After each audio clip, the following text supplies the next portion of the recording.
Alam mo, Susan, alam natin kung gaano ka-powerful ang mga salitang binibitawan natin. Ay, totoo yan, Kuya Kim. Kahit bigla lang, bilang lang ang salita na sinabi mo, pwede yung makapagpabago sa pananaw ng isang tao, di Kaya ba? pag-isipan lagi ang mga binibitawang salita.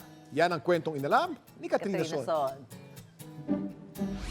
Ano ang magiging reaksyon mo kapag may isang estranghero na inabutan ka ng papel? Tatanggapin mo ba ito o hindi? Paano naman kapag ang papel na ito may nakasulat na mensahe?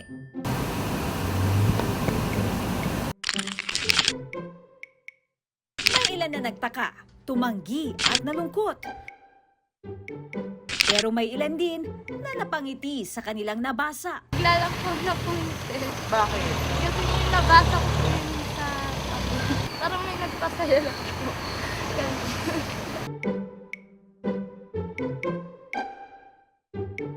Ang content creator na si Kent Montaño o mas kilala bilang Kenty.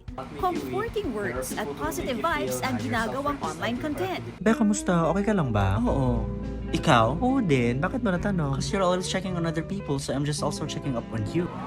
Basta, if you feel sad, it's okay to call a friend, ask for help, alright? Alright.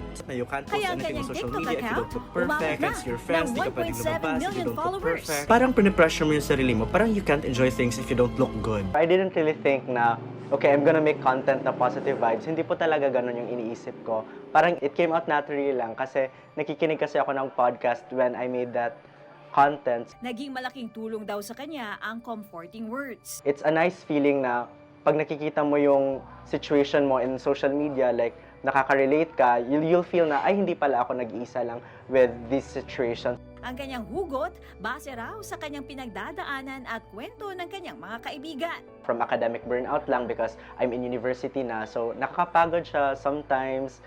Yun, nakaka-drain physically and mentally, pero it's okay. Dapat alam mo na malaki ang naitutulong ng comforting words para dumami ang happy hormones sa ating katawan.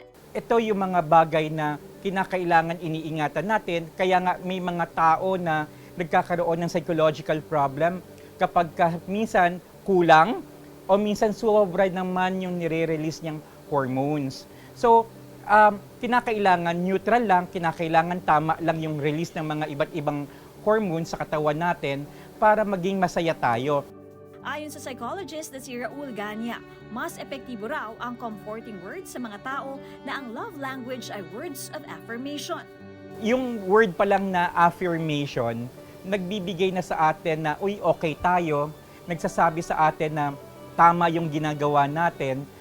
Dito pa lang, napakaganda ng pakinggan na yung isang tao alam niya na meron palang nakaka-appreciate ng ginagawa niya. It's very important to let these feelings out, to let these heavy emotions go away kasi nakaka-drain siya pag if iba-bottle up mo lang. Libre lang ang magsalita, pero pag-isipang mabuti bago natin ito bitawan sa kapwa. Dahil sa simpleng salita, posibleng magbago ang pananaw sa buhay ng isang tao. Ako si Katrina Son at yan ang kwentong dapat alam mo.